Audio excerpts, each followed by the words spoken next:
against the backdrop of all that, I really wanted to do something. I'd kind of gotten a taste of public service with the immediate relief and recovery effort at the Javits Center, and I wanted to stay engaged. And I wound up reading in the New York Magazine an article about a former FBI official who'd been appointed by then Governor Pataki to set up the New York State Office of Public Security, which was basically created as a state-level equivalent to what was being done in Washington with the Office of Homeland Security. I pestered him, I wrote him, I called him in his office. I wound up basically saying something to the effect, I'll literally wash the floors if that's what you need me to do. I want to be on the team.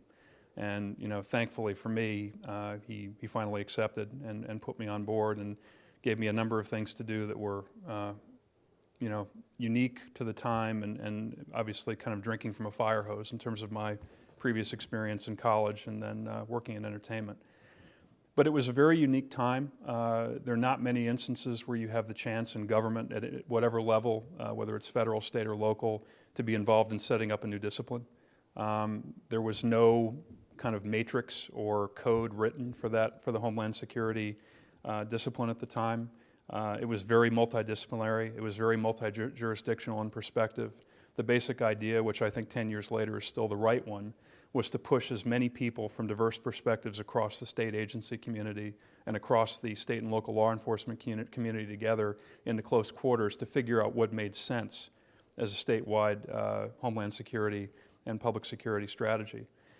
And it was really interesting for me, being a non-specialist civilian, coming at this as an English major, someone who'd worked as a junior executive in Hollywood, suddenly being shoulder to shoulder with sworn law enforcement and subject matter experts in the environment and agriculture, environmental conservation, and just trying to figure out what were the salient points and threads from everyone's background that made up, a meaningful whole in what we were there to do.